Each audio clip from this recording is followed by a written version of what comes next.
Bismillahirrahmanirrahim. Nahmaduhu wa nusalli wa nusallimu ala rasulihil karim wa ala alihi wa ashabihi wa man tabi'ahum bi ihsanin ila yaumiddin, amma ba'd. Alhamdulillah, para rawuh sepuh bini sepuh, para alim saha ulama dan semua kaum muslimin muslimat jamaah salat maghrib di Masjid Baitus Syakirin. Bersyukur kehadirat Allah. Allah masih memberikan nikmat panjang umur, nikmat sehat walafiat sehingga kita masih bisa bermuajahah, bertemu. Bahkan bertemunya kita di masjidnya Allah, semoga semua rangkaian ibadah kita diterima di sisinya. Amin ya rabbal alamin.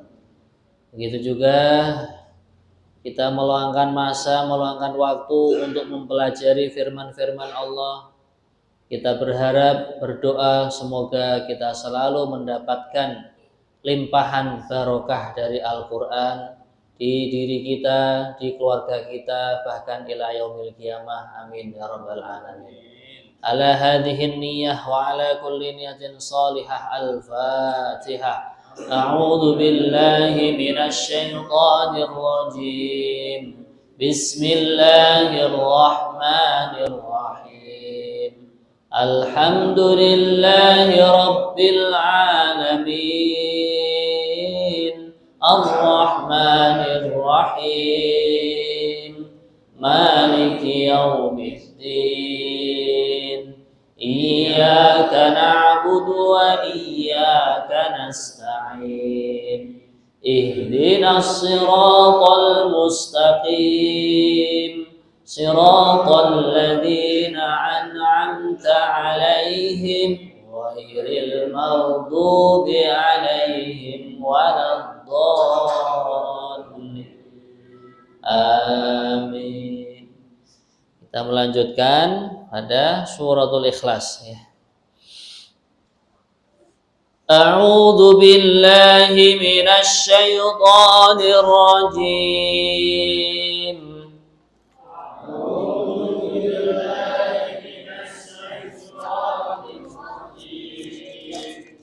Bismillahirrahmanirrahim.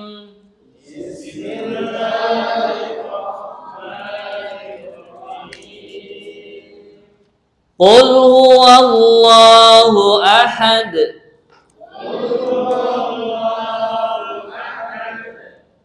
Ini qalqalah ya, dal karena mati sukun diwakafkan, ini dibaca qalqalah.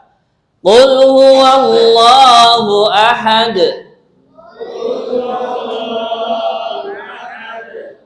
Allahus samad. Nah, ini kadang sebagian qari, sebagian pembaca Al-Qur'an diwasolkan. Nah, kalau diwasolkan Qul huwallahu ahadunillahu, begitu bunyinya ya. Jadi ada nun yang diharokati kasroh. Nah, cuman ya yang paling banyak diwakofkan. Ini kita contohi juga contoh bacaan yang diwasolkan atau digabung. Qul huwallahu ahadunillahus samad.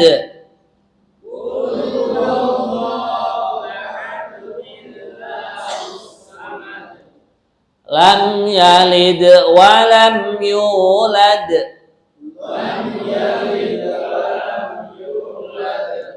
Nah, ini contoh qalqalah semua ya. Lam yalid. Nah, ini qalqalah. Wa lam yulad. Nah, ini qalqalah juga. Lam yalid wa lam yulad. Lam yalid walam yakul lahu kufuwan ahad.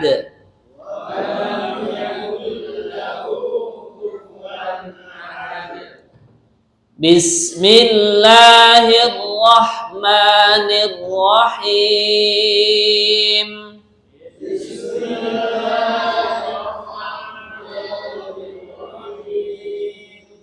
Qul a'udzu birabbil falaq.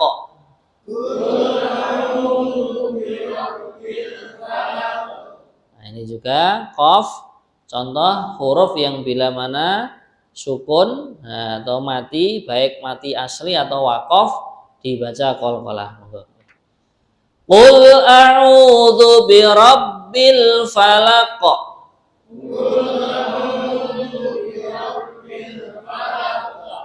Min syarri ma khalaq.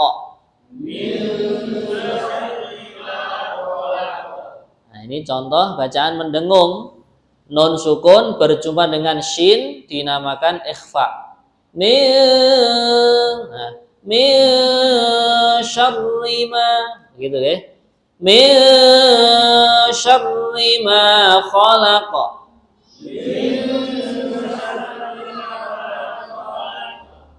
Wa min syarri ghasiqin idza waqab.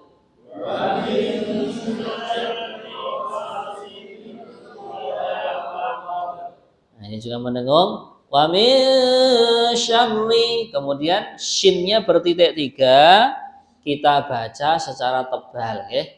Kemudian kalimat ghasi, nah ini shinnya tidak ada titiknya, ini baru yang shin tipis ya. Wa min syarri ghasiqin idza waqab.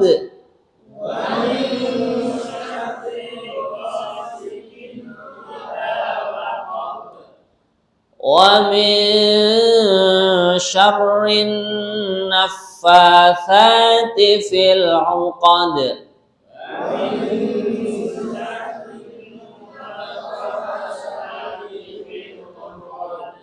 Nah, ini ada contoh bacaan fa. Naffa, ini kadang fa-nya tidak ditasydid, kemudian fa, nah, gitu ya. Nah, ini dua mendengung. Pertama mendengung, kemudian syarrin rin naffatsati. Wa min syarrin naffatsati fil 'uqad.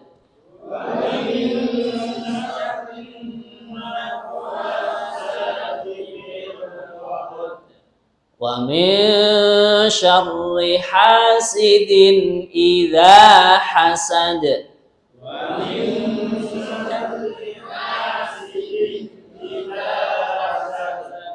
Baik, pada pengucapan wa ini masih kadang terkesan wa, gitu, ditebalkan. Kita tipiskan saja. Wa min, jadi kesannya bukan wa, jadi gitu ya. Kalau wa kadang tercampur huruf h gitu ya. Tapi biasa. Wa min kata nggih. Wa min syarri hasidin idza hasad.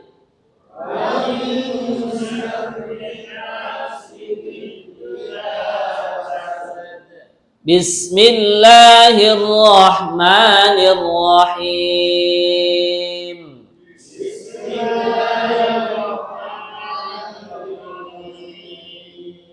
Qul a'udzu birabbin nas.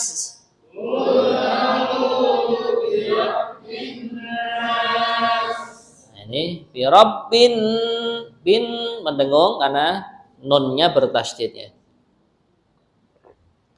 Qul a'udzu birabbin nas.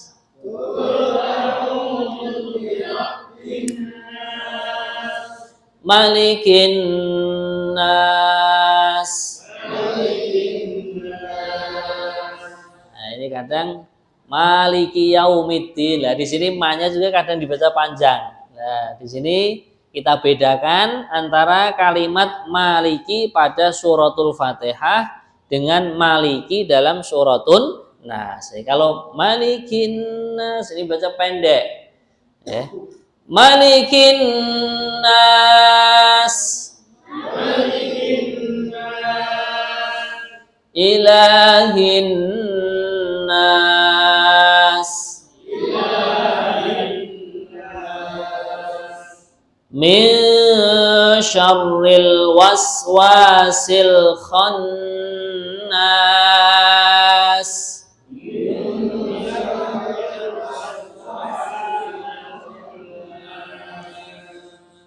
dalam ayat ini dua yang kita dengungkan. Ini yang pertama. Kemudian khannas ini mendengung juga. Min syarril waswasil khannas.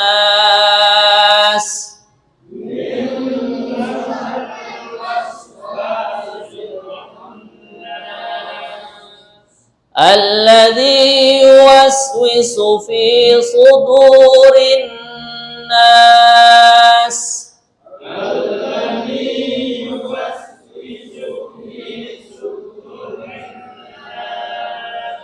Nah, ini di sini yang dibaca panjang alladzi dua harokat, fi dua harokat, sudu ini juga dua. Kemudian rinnas, ya, kalimat nas ini karena wakof boleh 2 harokat, boleh 4 harokat, boleh juga 6 harokat, menjadi mad arid lisukun, ya. Adapun kalimat yuwaswisu ini pendek semua, yuwaswisu fi, nah ini kadang terkesan yuwaswisu, nah ini perlu kita luruskan, yuwaswisu fi, gitu ya. Alladzi yuwaswisu fi sudurin nas. Alladzi yuwaswisu fi sudurin nas. Minal jinnati wan nas. Minal jinnati wan nas. Shadaqallahul azim.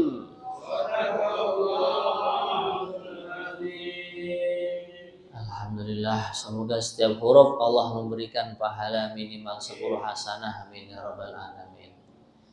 Bismillahirrahmanirrahim.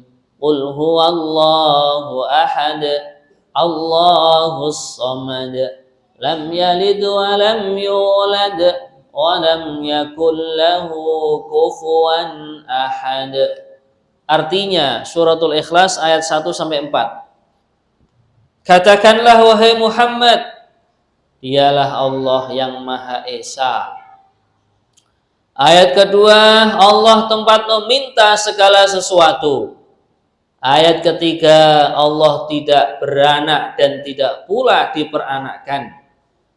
Ayat keempat, dan tidak ada sesuatu yang setara dengannya.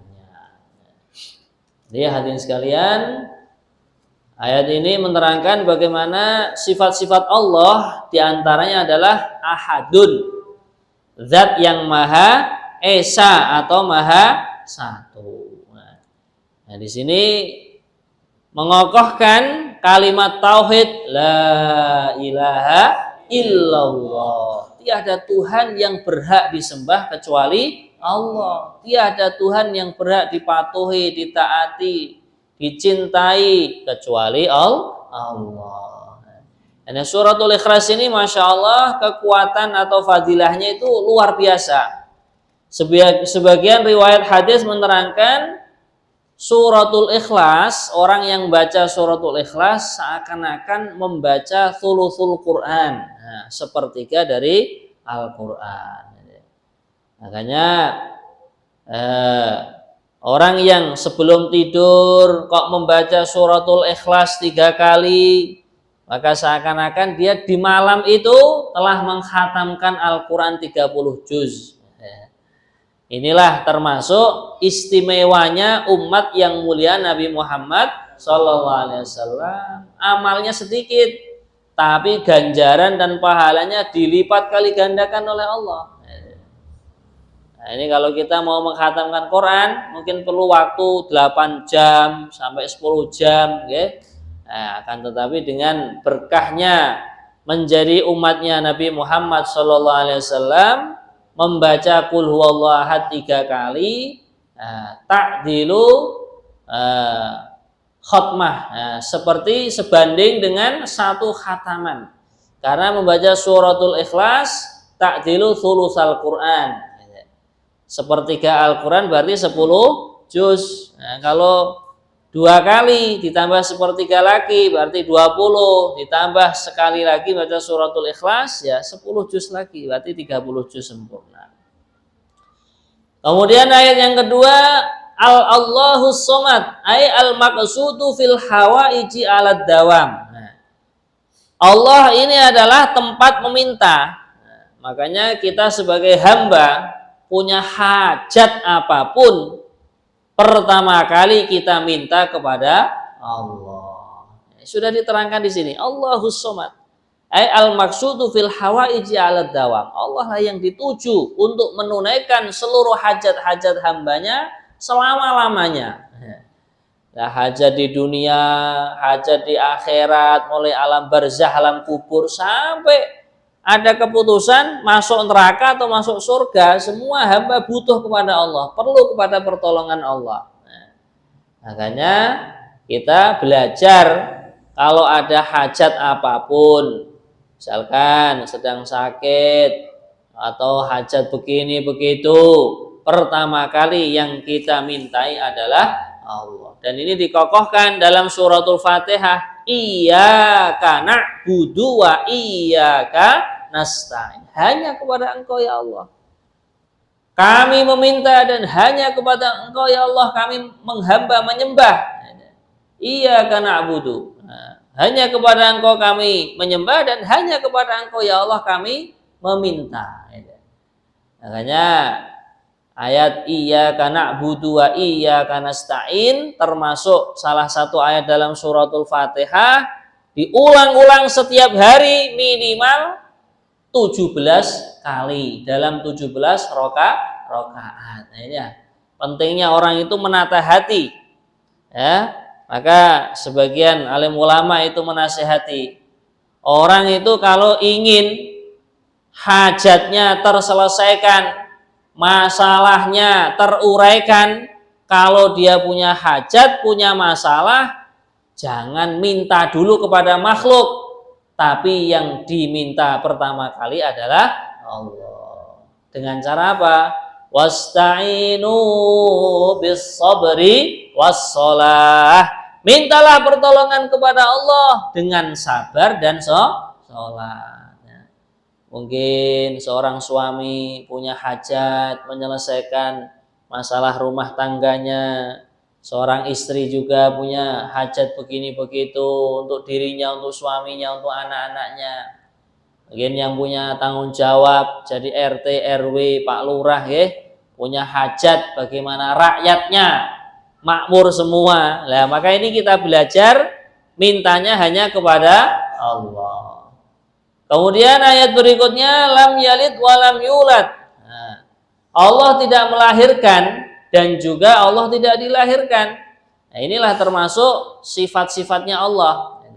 Karena Allah yang Maha menciptakan, ya tentunya Allah tidak dilahirkan dan juga Allah dalam mewujudkan makhluk-makhluknya tidak dengan melahirkan, tapi dengan sekali ucapan kun, jadilah kamu, fayakun, maka langsung jadi.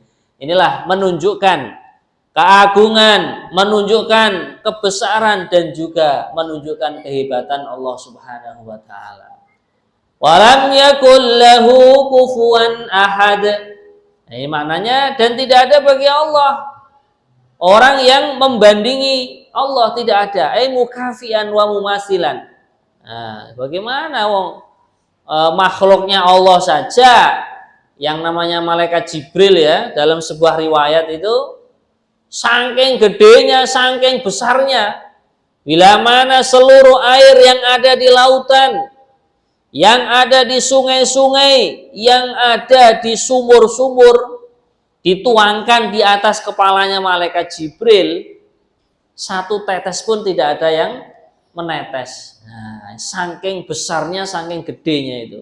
Lah kalau malaikat Jibril aja begitu besarnya, apalagi yang menciptakan malaikat Jibril, yaitu Allah. Nah, maka disinilah kalau orang itu kok sombong kepada Allah, ini sangat tidak layak.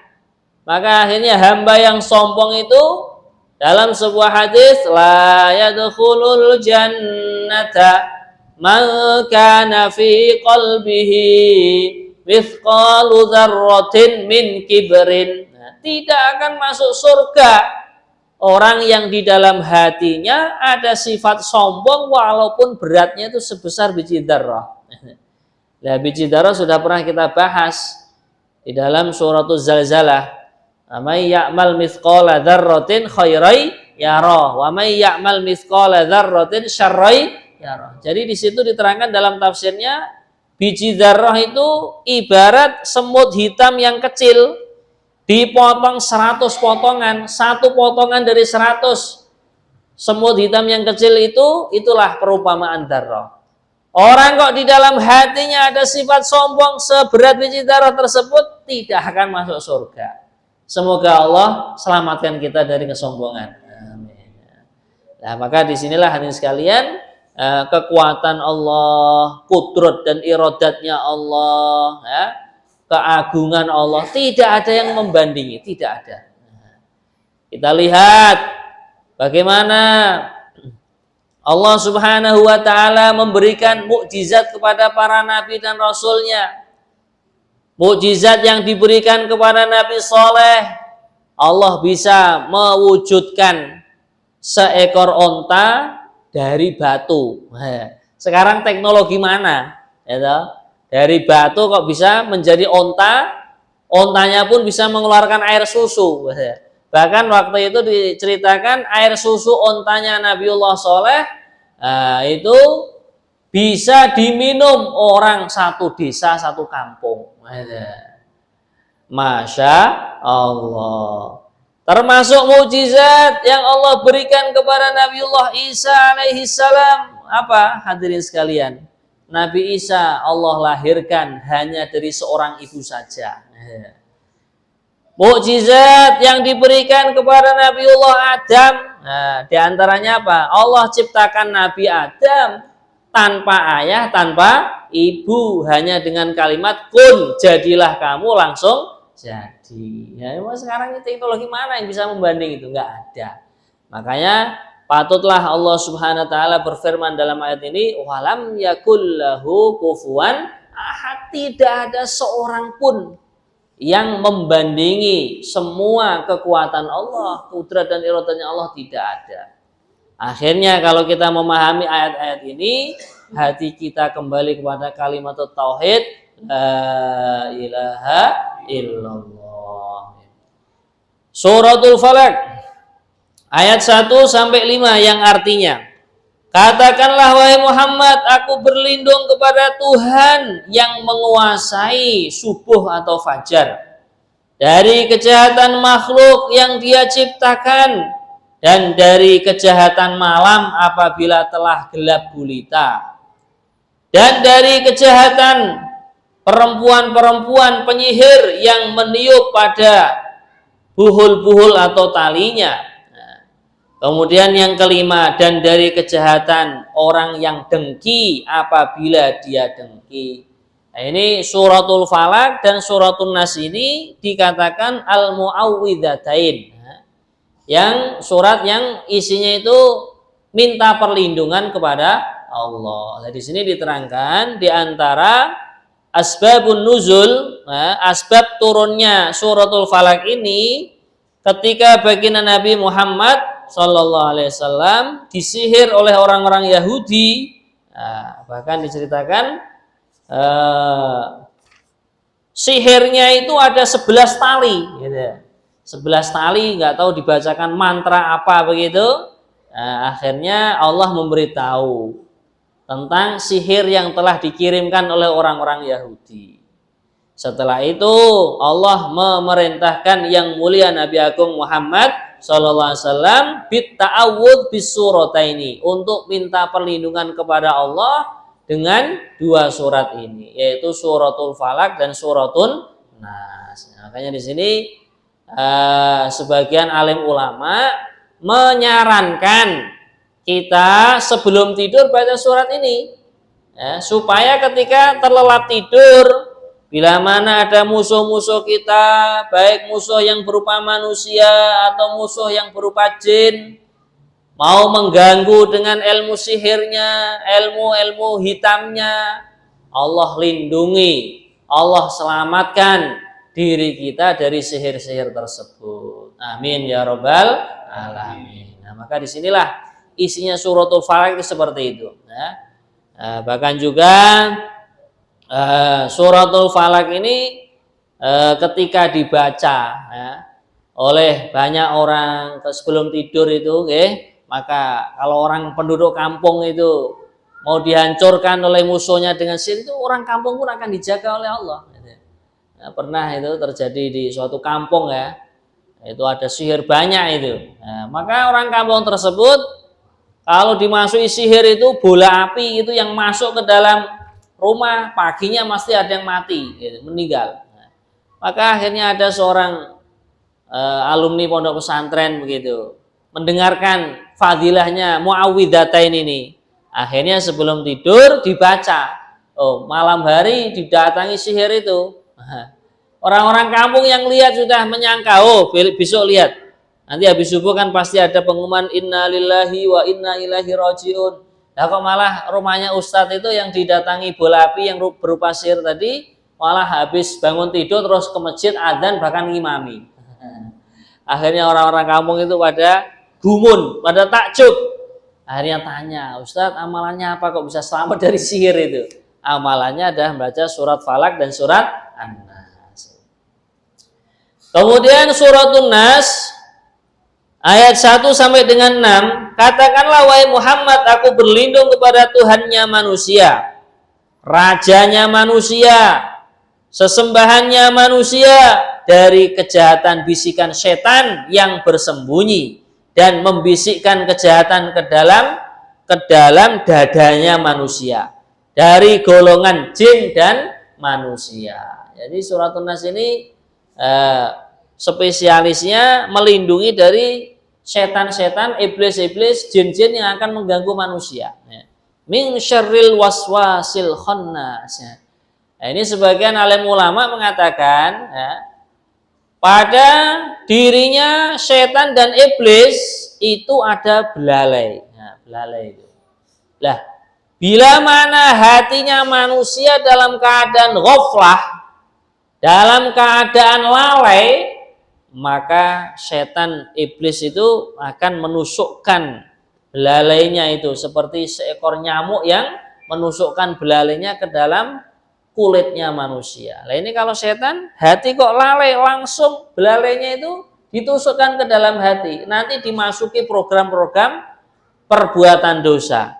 Dimasuki bisikan-bisikan hal-hal yang sifatnya bermaksiat kepada Allah. Na'udzubillahi min dzalik. Nah, maka dari itu termasuk bentengnya diri kita agar terhindar dari godaan-godaan setan dan iblis laknatullah alaih, baik iblis itu berupa jin, berupa yang gaib atau berupa manusia.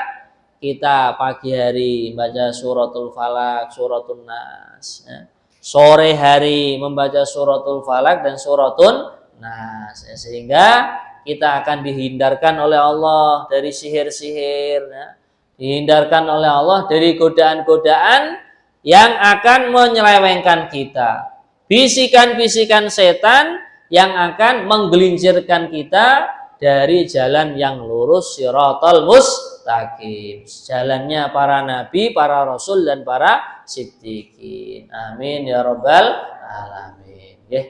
Monggo masih ada beberapa menit menuju adzan, yang mau berdiskusi monggo silahkan. Monggo Pak. Waktu orang ada makan tapi langsung dia dengar adzan, dia akan menjawab masih dalam perutnya ada makanan, terus dia merasakan kesulitan, apa batin saja atau gimana? Terima kasih. Ketika mendengar adzan kita kan disunahkan menjawab. Lah, ketika menjawab kok sedang makan, mungkin takut keselak saya ini pun daharannya dirampung nirin. Dirampung nirin, diselesaikan dahulu, baru nanti setelah itu menjawab lafaz-lafaz adzan yang disunahkan oleh baginda Nabi Muhammad SAW. Bahkan kalau bisa makannya itu dihentikan sementara, dihentikan sejenak untuk menjawab lafaz-lafaz adzan yang disunahkan untuk dijawab. Karena di antara fadilahnya, orang bila mana dikumandangkan adzan, kok dia ini mau berdiam, mau mendengarkan, bahkan mau menjawab, sebagian alim ulama menasihati ini, insya Allah dia wafatnya akan dimudahkan oleh Allah dalam keadaan husnul khatimah. Nah ini kalau kita pahami, nah kok orang sudah diajari oleh Nabi jawab adzan, membaca zikir-zikir setelah adzan, lah kok tidak dikerjakan? Jangan-jangan kita khawatir, jangan-jangan dia nanti wafatnya atau matinya dalam keadaan su'ul khatimah. Na'udzubillah min dzalik. Makatan bae. Nggih. Wonten malih kang badhe nggih, monggo Pak.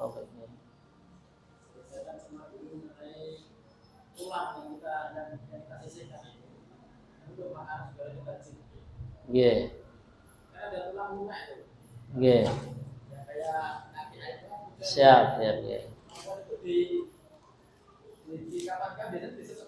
Nggih.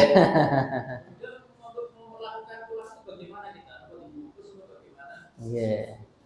Nggih, intinya kalau segala sesuatu yang bisa dimanfaatkan bahkan bisa dikonsumsi. Bahkan kan sekarang kan ada juga mungkin resep masakan apa akhirnya tulang pun bisa menjadi lunak gitu.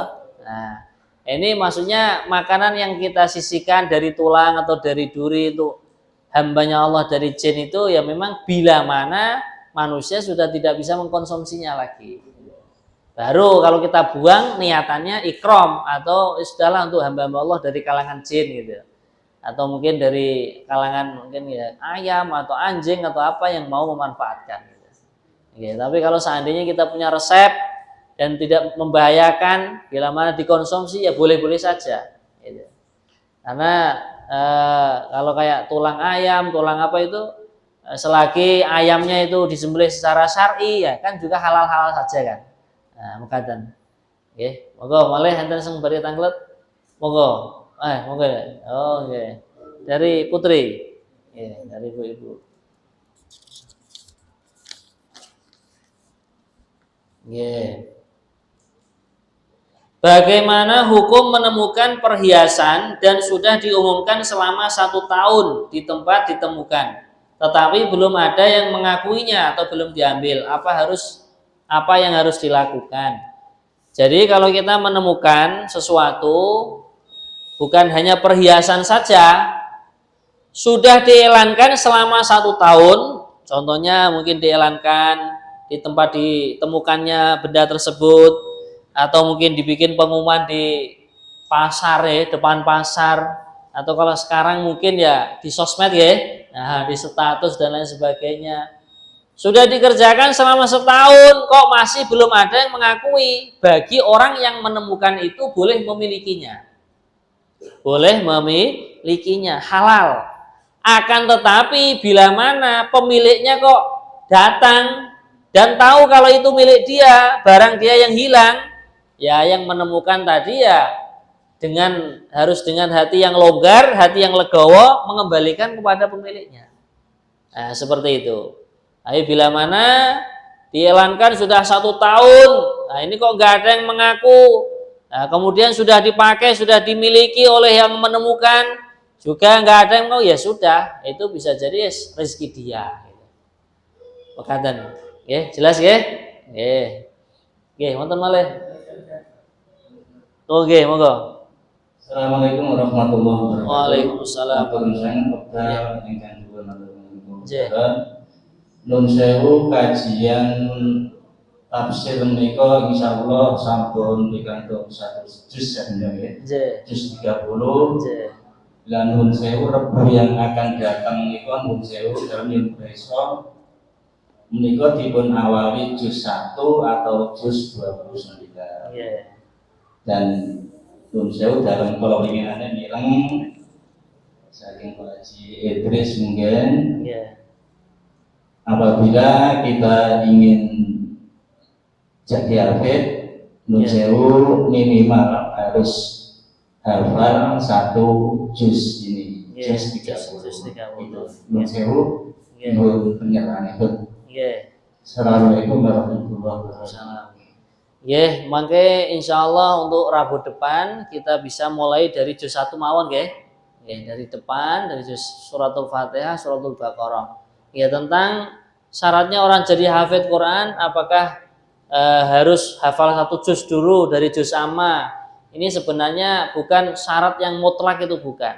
Cuman pengalamannya para hafidul Quran, para penghafal Al-Quran, di dalam memulai menghafalkan Al-Quran dimulai dari juz amma dulu. Karena diantara faedahnya kan kalau juz amma lancar hafalannya, bisa jadi bacaan untuk imam sholat, gitu. Sewaktu-waktu diminta untuk imami maka sudah siap, gitu. Nah itu seperti itu. Dan ini juz amma kan bisa tergolong mudah-mudah dan ayatnya pendek-pendek.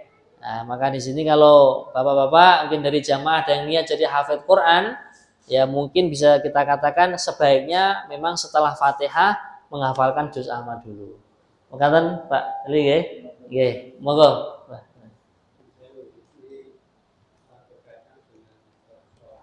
Nggih.